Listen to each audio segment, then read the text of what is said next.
Because of Winn-Dixie, Chapter 26, the last chapter. Otis, the rain had stopped. Outside, the rain had stopped, and the clouds had gone away, and the sky was so clear it seemed like I could see every star ever made. I walked all the way to the back of Gloria Dump's yard. I walked back there and looked at her mistake tree. The bottles were quiet, so there wasn't a breeze, so they were just hanging there. I looked at the tree, and then I looked up at the sky. "Mama," I said, just like she was standing right beside me, "I know 10 things about you, and that's not enough. That's not near enough. But Daddy is going to tell me more. I know he will, now that he knows you're not coming back. He misses you, and I miss you, but my heart doesn't feel empty anymore. It's full all the way up. I'll still think about you, I promise, but probably not as much as I did this summer." That's what I said that night underneath Gloria Dump's mistake tree. And after I was done saying it, I stood just staring up at the sky, looking at the constellations and planets. And then I remembered my own tree, the one Gloria had helped me plant.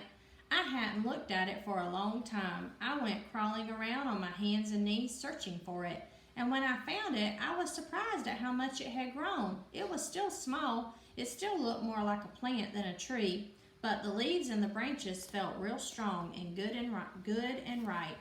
And I was just down there on my knees when I heard a voice say, "Are you praying?" I looked up. It was Dunlap.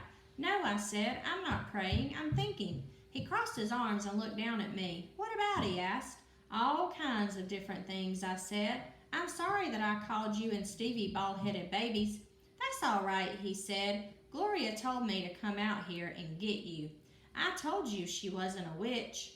"I know it," he said. "I knew it all along. I was just teasing you."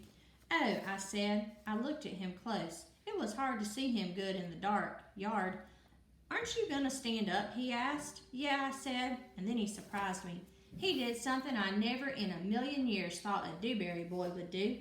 He held out his hand to help me up, and I took it. I let him pull me to my feet.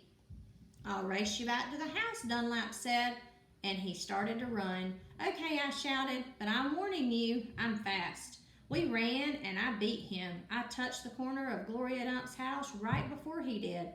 "You shouldn't be running around in the dark," said Amanda. She was standing on the porch looking at us. "You could trip over something."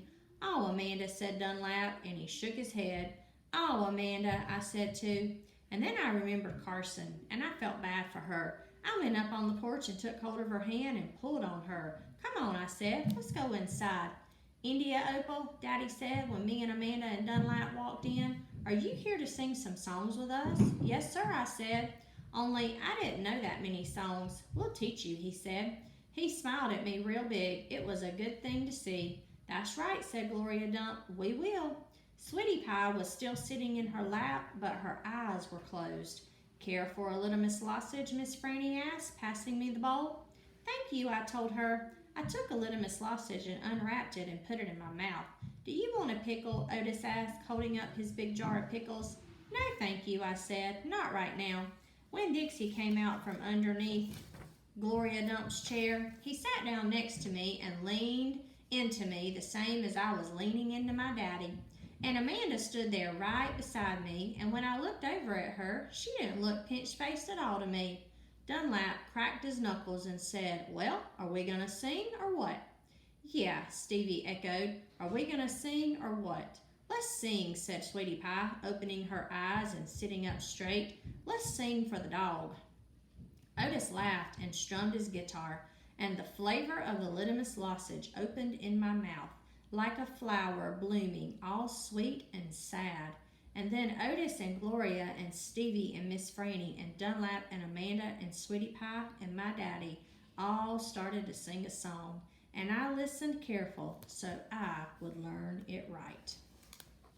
The end.